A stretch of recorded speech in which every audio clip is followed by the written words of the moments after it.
So Tom Katsis and I have known each other for, I don't know, I'd say maybe 28 years, maybe even 30.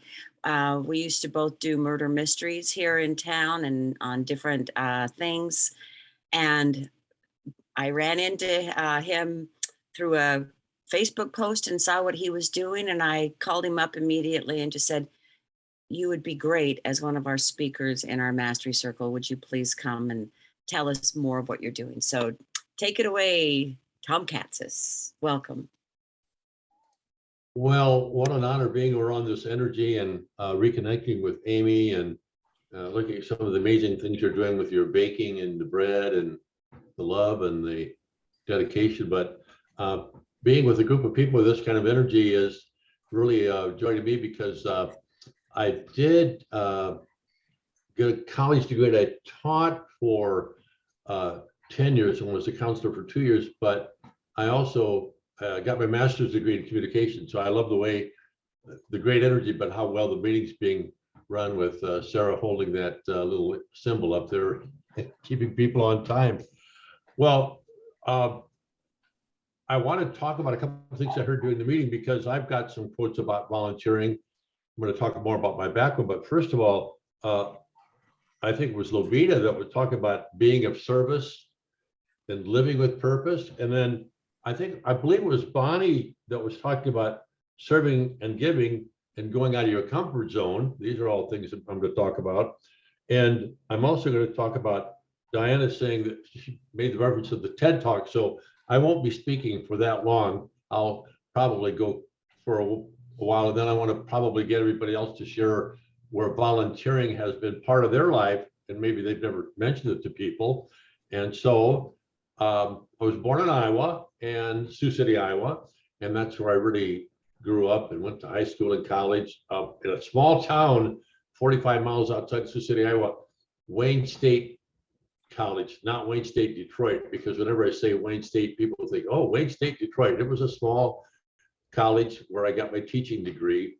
And while I was a teacher, I would language arts, drama, directed the plays, took students all the way to the finals. They did also all the hard work, but it was really a wonderful experience I had. But I found out that after 10 years of teaching and 2 years being a counselor working with troubled youth, I was personally still am full of a lot of types of energy where I needed to be a little bit more freer to do all the things I wanted to do in my lifetime. And that's when I left education and got more involved with being in sales, and did that, moved out to California, and then came to LA after being in San Diego where my daughter and her family live. I came to LA in '94 and within a couple of years with a SAG AFTRA, and also been real blessed to have quite a few IMDb credits. And also, as far as the Lincoln Beard, in 1999, I was auditioning for a USC grad project, and the gentleman, I was clean shaven, and he said, "You're going to play Lincoln in my comedy short." And I gave him a strange look, and he said, "Wait till you see yourself in makeup." I had no idea. I thought I looked like Ryan Gosling. Apparently that was a false feeling on my own part.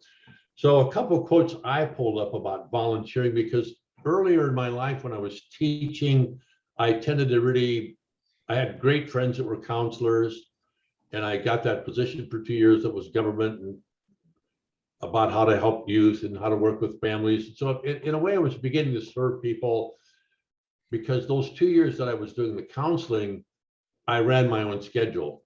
I was at a middle school, but I did not have the bell ringing every hour. Some days I'd be with a family the entire day. I worked with probation, police, faculty, the students. And before, though, I did a little bit of homework about volunteering, and I was pretty surprised when I went to the library, AKA Google. It's really not been around as long as you would imagine. I do know that I've heard how in the late 1700s and 1800s and into the modern century we're in now, ships were going down around the Cape of Good Horn, going down to Middle America, Central America, South America, and different parts of the world. And so I looked into a couple of quotes from way back, And here's one from Aristotle. What is the essence of life? To serve others and do good. A woman by the name of Elizabeth Andrews said, volunteers do not necessarily have the time, they just have the heart. And finally, one of my favorite people, William James, from about the same area as Freud, act as if what you do makes a difference. It does. And why I picked William James again is because when you people were sharing, which was really wonderful hearing your shares, about 9 years ago, I was talking with a good friend of mine, and I don't usually open up to people, although I've benefited from hypnotherapy, psychotherapy. I've pretty benefited from having therapies throughout my lifetime. About 9 years ago, I told this friend, I said, what do you do? I was really feeling lonely. And I said, what do you do when you're really feeling lonely? And she said to me, and it's made a big difference in my life, she said, when I feel really lonely, I go out and I see who needs some help. Because when I said I was feeling lonely, I was reflecting inward. And that very night, that changed things for me. Do I still get lonely? Yes. But what a difference it makes. And William James said in the early 1900s, to change an emotional state, take a physical action. Well, having a son and a daughter, they were born in Sioux City, Iowa. My son, I moved to California in 1985. He graduated from high school in 85, and he went to college at Oral Roberts University in Tulsa, Oklahoma, and later on went to medical school at the University of Nebraska. When he went away to the day that he left and pulled out of the driveway, it was one of the hardest days of my life because I was so close to my son and my daughter. So I would go to Tulsa quite a bit when he was in college just to be with him. And then prior to me thinking about coming to California in 85, I interviewed for positions to be an insurance agent in Tulsa. That's how close I was to my son. Well, he not only got his medical degree at University of Nebraska, he went back to Tulsa and did his residency there, and he's been there ever since. So we kept in touch, but my daughter and her family being in San Diego, I'm obviously very much closer to the grandkids there, but 2-3 times a year, I would try to get to Tulsa, but I still miss doing things with my son. And he started about 20 years ago to do these medical missions with real impact missions. He had gone to Oral Roberts with Kara and her husband, Scott. They were a couple years ahead of him, but they started Real Impact Mission probably 20 some years ago, similar to Doctors with Borders, groups like that.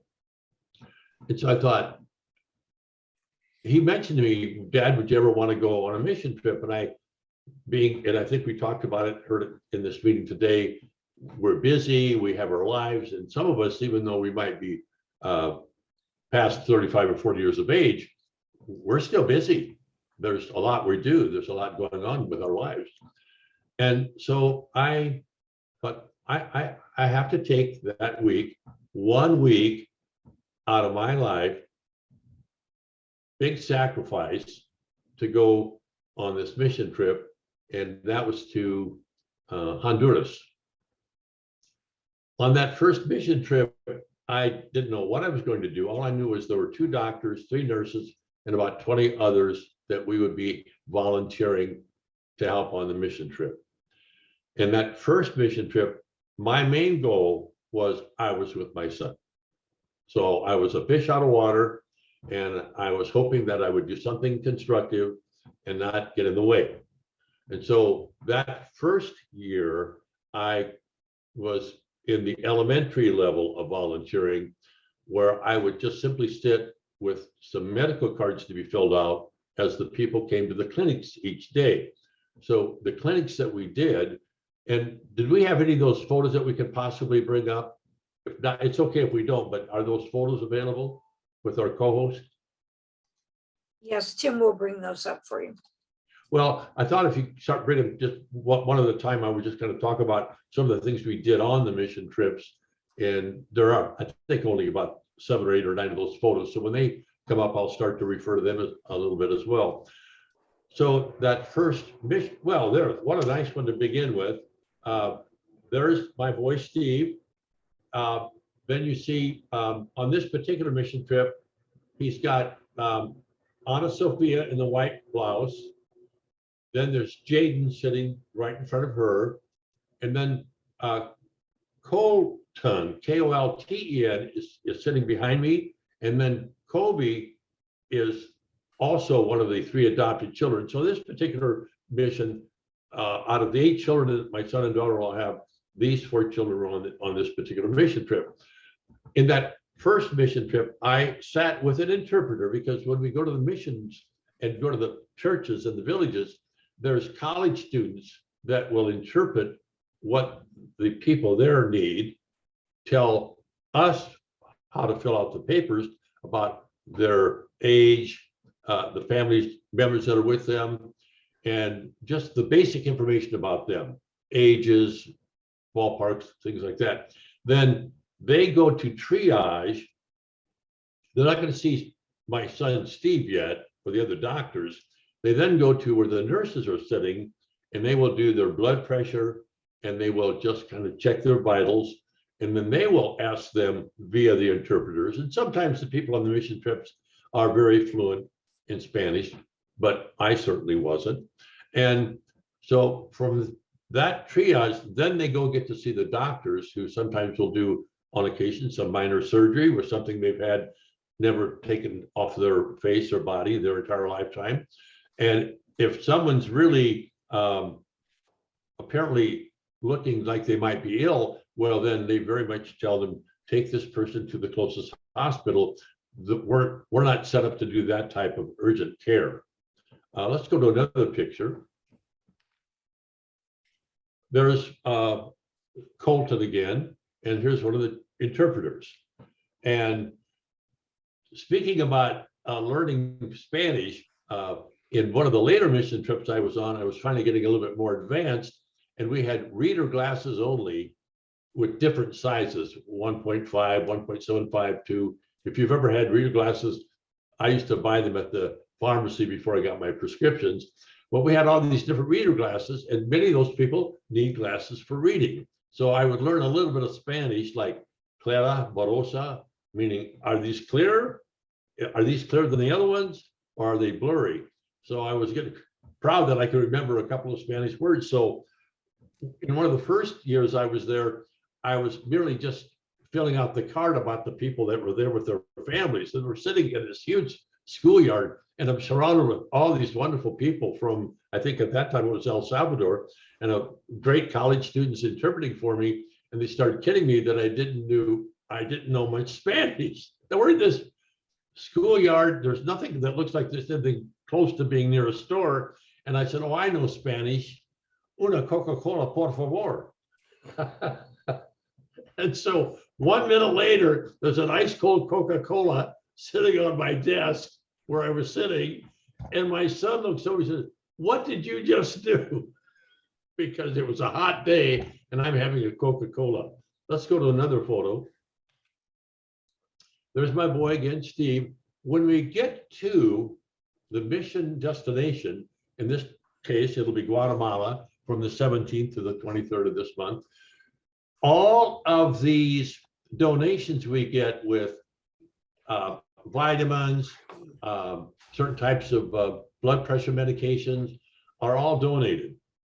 And we spend that first evening several hours putting all of the prescriptions into their categories, because also part of the mission trip, some of the volunteers run the pharmacia.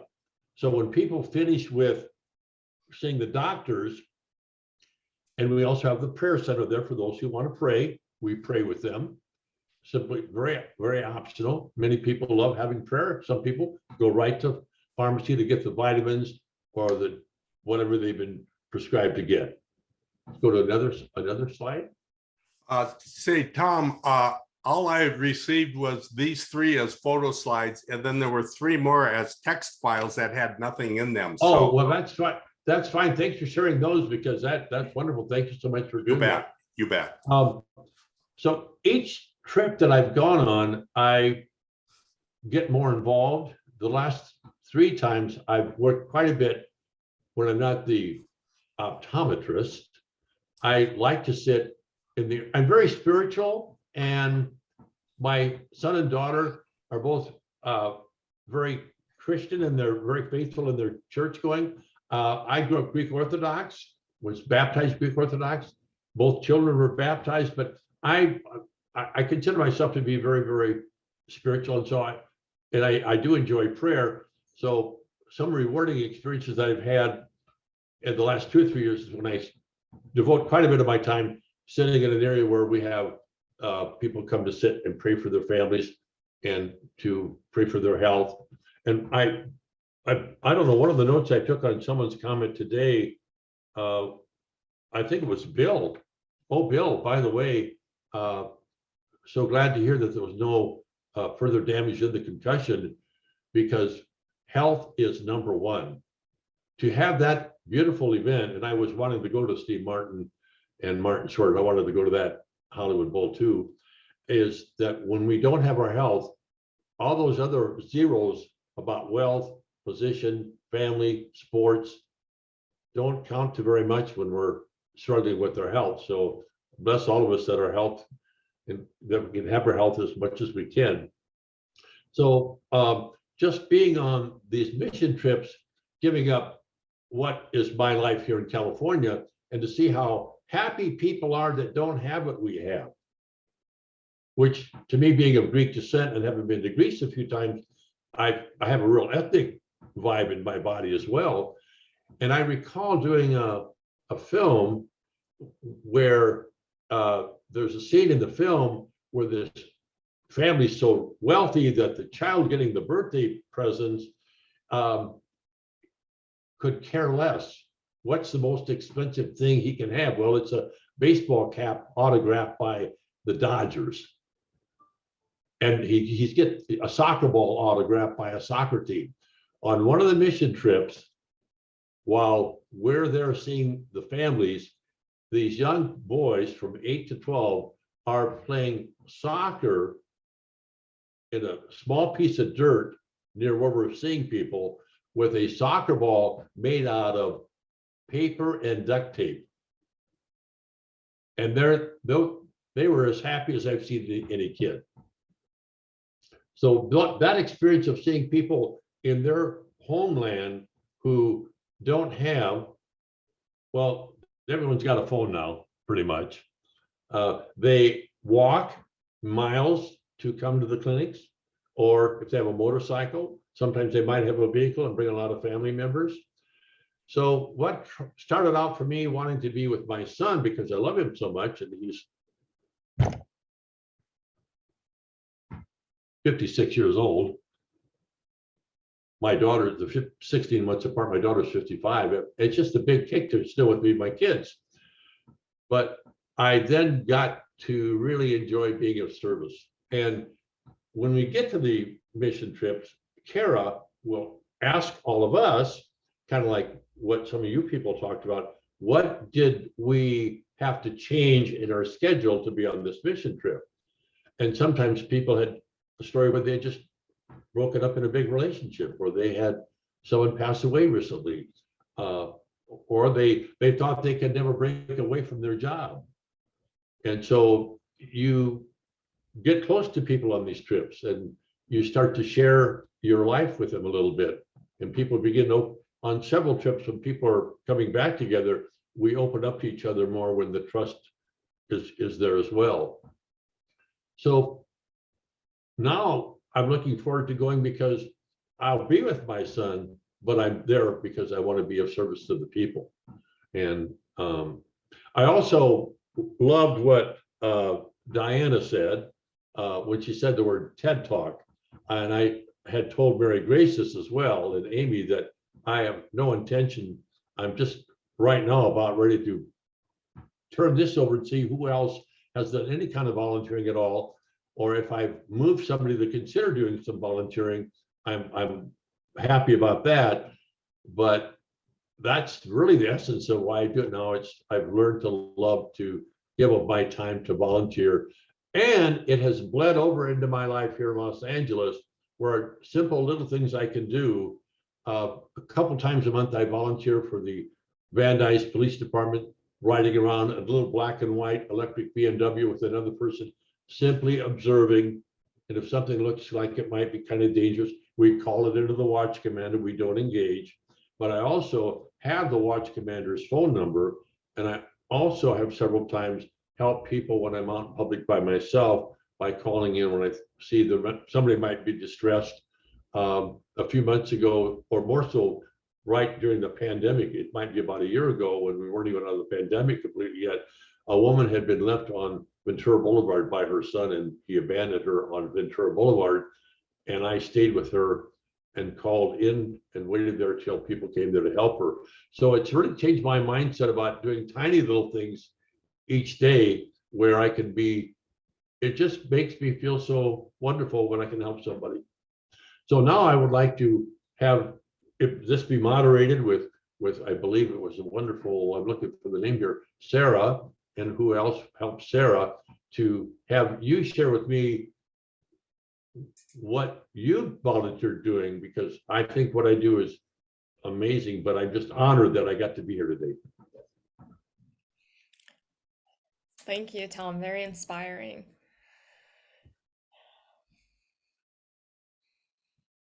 Have some of you volunteered in the past? And if so, I would love to hear about it.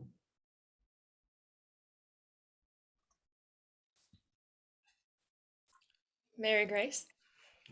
I will share about my own experience, but I really want to be sure everybody understands that the free clinic that Tom is involved with his son, they go every year for this week, and it's free to people who otherwise would not have the medical care.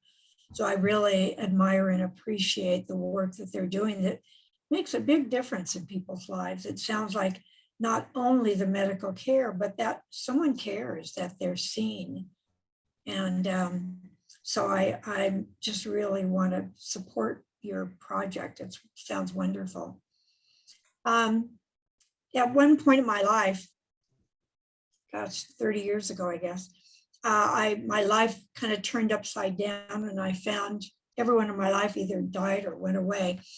And I felt very alone around the Christmas holidays. And my friend had been involved in a project with the Navajo Reservation in Arizona for years. And she was talking me into coming. And I said, well, I can't go during the Christmas holiday. And she goes, if you go once, you'll never stop going. And it was true. I went, and I really discovered firsthand how any of the feelings of aloneness or difficulties during the holiday season evaporated. They were gone. We would go to the reservation for a number of days and bring Christmas to the reservation.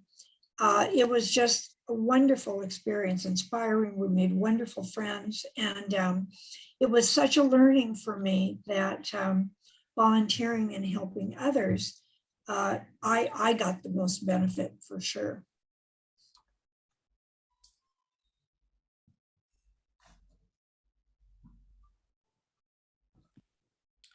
Amy? So Tom, thank you for bringing this up, that the volunteering is so important. It's so overlooked. I had just got out of hypnotherapy school, and I had met a guy, and he told me he did something, and this is back in 2015 maybe, and he said he ran a transitional house for people that had been homeless.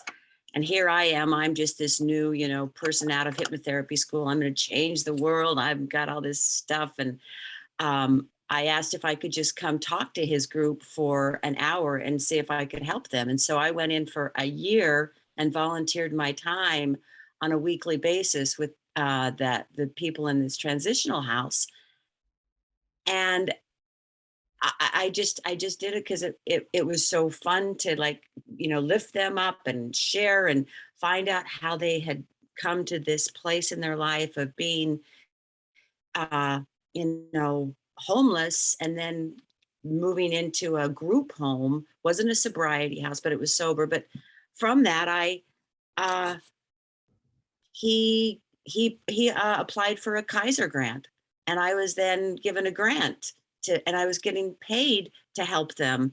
And if we can find ways that make us, happy and reach out to people, it makes such a difference. And I always look for ways to be a service. And I think it's from my ancestry, my heritage, obviously from pioneer stock. And I really enjoy being of service. And I appreciate you being here so much today, Tom.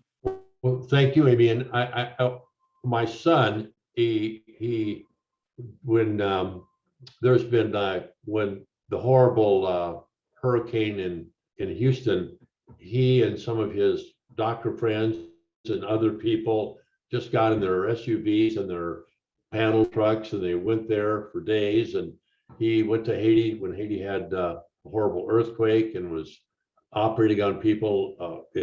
I mean, you get emotional, just like what Amy's talking about, how people it just brings you some kind of energy comes into your body when you're doing those, helping others.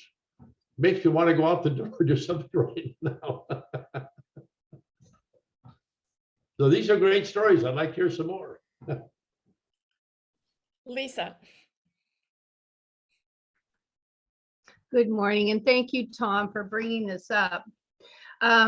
Like Amy, I grew up in a home where my mother was in probably every philanthropic group possible. And when I was in middle school, she didn't actually force me, but she very nicely coerced me into joining this group. And in order to stay in this group, you have to volunteer. And so I chose to volunteer. What was I, like 12, 13, 14 years old? I volunteered at St. Joseph's Hospital in Burbank as a candy striper. And oh my God, I remember I kept fighting my mom about it. I don't want to go to the hospital. There are all these sick people, and what eventually happened is they gave me the floor with all the senior citizens. And what I did is I would walk around and I would read to them. And I may have been the only happy face that visited them all day long. And they started to tell me how much they looked forward to me coming back the following week, because I had to do it on a weekly basis. And I realized it was such a little thing that I did, but it made such a big difference in somebody else's life.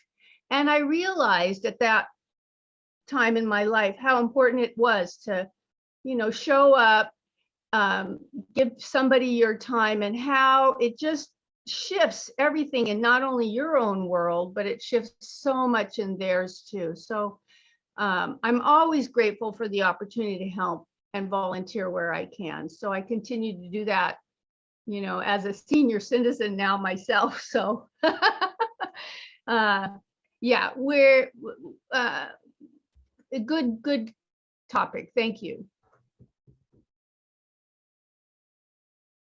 Michael. I have over the years, my wife's family's in Minnesota. And even though I was not involved in some of the more insane things they did, they're very deep Methodists. And they got involved in a program in Costa Rica. And they'd been going for something like 6 years every summer. And they would go down and participate in a program that was both connected to building farming resources and also Habitat for Humanity. And they would literally go to places and build churches during like a 3 to 4 week stint. They would actually build a church or build literally a habitation, build like an apartment block And my brother-in-law is like a genius at building stuff. He built like his own house once. And so a whole bunch of these guys would get together from their church and go down there and literally build living quarters for people who didn't have them. And it was really quite inspirational. I mean, I was sending him artwork I would find about Costa Rica and stuff because they inspired all of us. When he came back to Minnesota, he would coordinate. He got this idea to coordinate resources for all the local markets to not waste food. Like, don't throw out food that is still viable, and coordinate giving it to the poor in a resource. And he literally went around and got them organized on this sort of thing. So it was interesting how one really motivated person could make such a big difference. You know, Michael, I'm really glad you talked about that, Michael, because when on the mission trips, for example, I'll fly into Houston and then we'll fly to Guatemala. So when we're at the airport in Houston, for example, there'll be a group of people, well, where are you guys going? Well, we're going down for a week to Guatemala. Where are you guys going?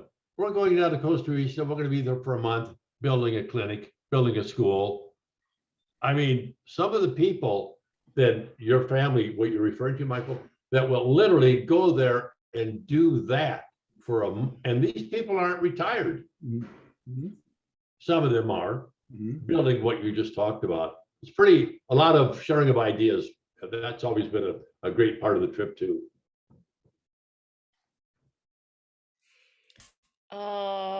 Tim. Yes, And then Paul. thank you, Tom. I just wanted to mention Homeboys. Most everybody here knows about Homeboys in Los Angeles. It's the largest gang intervention, drug rehab, criminal rehab program in the world, actually. 15,000 gang members come through there each year. And it's spread to half of the states of the US and overseas. Linda Nussbaum, who's not here now, is a teacher down there. And she asked me to come in and sub for her and help and stuff. And I went down there, and these guys are tattooed all the way up to the top of their head. They have been through more pain and suffering and violence than you can ever imagine. And the place is filled with love. I've never seen anything like it. Jesuit father started this, and it's love that makes the difference, and caring that makes the difference. And when we go in, we say, look, you've been through the worst. You can help pull other people up who are in the depths. There are people who are drug addicts in there who are just hanging on by a thread. I'm talking about a real thread. And sometimes just things we kind of know naturally here in this group, like you're not your thoughts. I will mention that, and about half the room just like almost blows up. They never realized they were not their thoughts. And last time I was there, we were talking about, it's not me. This is not me. When you do a bad deed, they say, that's not me. I'm not going to do that anymore. I am bigger than that. And so just little things like that, little statements. I have never left there without being totally high. I mean, when I leave that place, it's just, I am on a cloud or something. And what you mentioned originally, when you go and you're of service, your compassion comes out, your ego shrinks. And the ego and the me and my and all of that just disappears, and you go to a different place. It's one of the best things I think any human can do. Beautiful, beautiful, Tim. Beautiful, man. Awesome. Lovita? Yes, thank you so much. And I want to kudo Linda and Tim also with Homeboys. It's absolutely awe-inspiring on so many levels. I volunteered for several years at a VA hospital, and it happened to be one that was a huge campus in Prescott, Arizona. Beautiful, incredible. And like Lisa, I worked in the recreation department they would send me around to read to the veterans that were bedbound. And some of them were burned severely. They had a couple of veterans back to the First World War that were incredible, funny and witty. And just to have a human voice reading and being in their room, whether they could see or not, most of them could hear. We went in lockdown facility, the area of the facility that had those who were so traumatized, they were not safe in the larger population. And reading children's books would bring back sweet memories that they would then open up and share. And you never know where that door will open. And it's not a one-way door, it is mutual. You are in it with them. You are in it to shift and to bring light and love and our humanity together. It was the most glorious experience that I gave myself. They had a huge Native American population that invited me to go to a couple of powwows, and I was so thrilled. I had a little drum, and they couldn't bring their drum onto the veterans campus, but I brought I contrabanded it in and snuck it in and gave it to one of the Indians, and they used it in their ceremony. And they always said the great old fat white woman, you know, with like the sissy drum, and they would tease me mercilessly. And if I were out walking around campus, I'd look around or behind me, and there'd be 3 or 4 of the Native veterans walking behind me, you know, poking fun at me one way or another. It just brings our humanity together. It's a great neutralizer. And I feel as if I try, I don't always succeed. When I go out, acknowledging our essential workers. You can volunteer. It doesn't have to be huge and big and earth-shattering. Every little moment, like a drop of rain, even in the midst of a waterfall, the mist that comes from the waterfall is wonderful and refreshing. I try to encourage and bring, you know, a little piece of my humanity and thank them and hope that they, you know, it's like, and I always say let's, so that it's inclusive. It's not, you know, be sure you stay healthy or, you know, have a nice day. It's like, let's make it a nice day. Let's stay healthy. Let's show, you know, and it shifts for me. It opens me up and gets me out of my, you know, funk cocoon that I can curl up in very easily. And I'm always grateful. Tom, this is a wonderful topic. Volunteerism doesn't stop at your front door one way or another, your nation, your community, whatever it is. Thank you for letting me share. Oh, thank you. That was beautiful. Paul. Paul?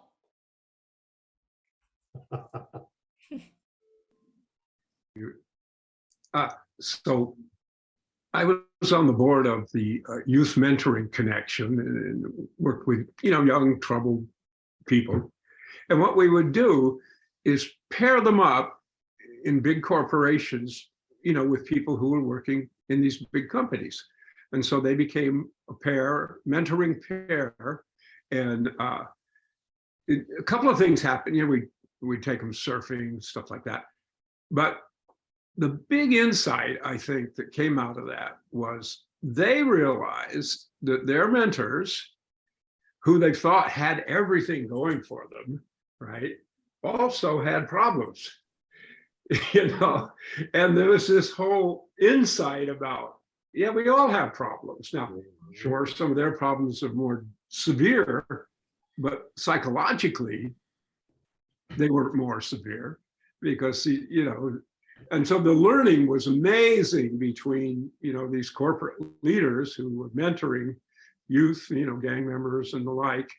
And it just shows you that we're all human, and they felt really differently about all these people in these big glass towers, that it wasn't so good after all, that it's just your mental state that counts. And that's where the mentoring began in both directions, by the way. So I thought I'd share that.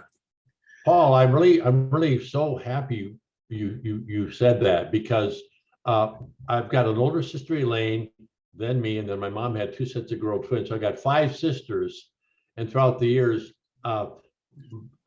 they always accused me that I was mom's favorite, which is true. So I can't deny it, Paul. But anyway, my sisters have always come to me with things that are troubling them, and I have always loved helping them whenever I can, whatever. My sister Mary was going through kind of a tough time a few years ago, and she was talking about one of the relatives. And Paul, she said, talking about this other relative that seemed on the surface to be completely wonderfully happy. My sister Mary said, she doesn't have a care in the world. And I said, technical foul, stop right there. I said, come on. I said, don't look at the exterior of what you think is going on with people until you find out, like, what a revelation that was for those troubled people to see this executive man or woman or whoever that was had plenty of things going on in their life too. That was a great story. Thank you.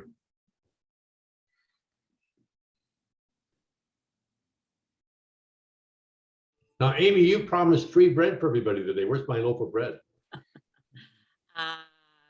Virtually, I'm going to give it to you right now. Ready, go.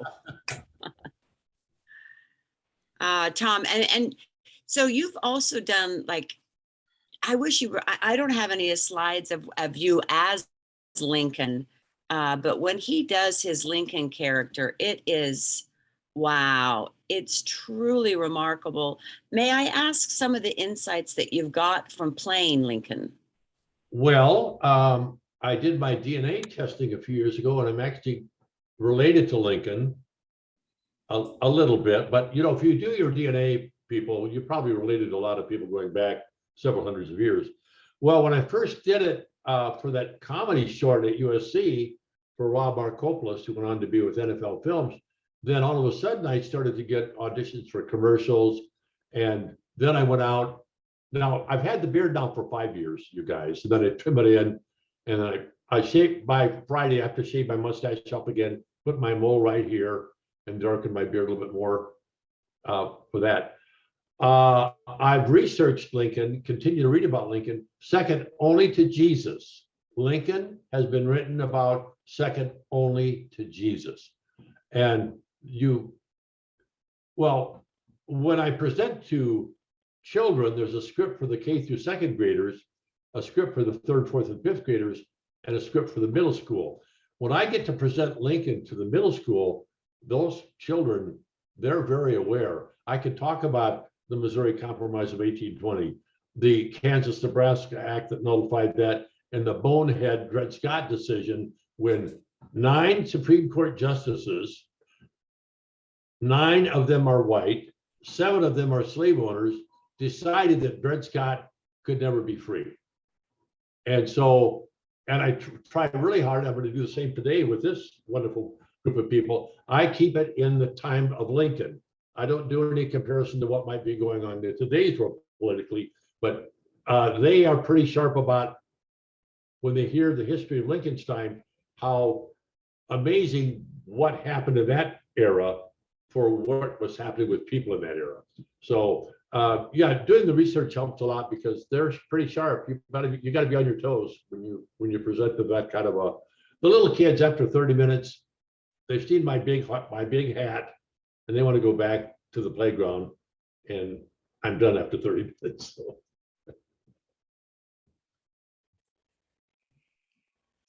All right, we have about 5 minutes or so.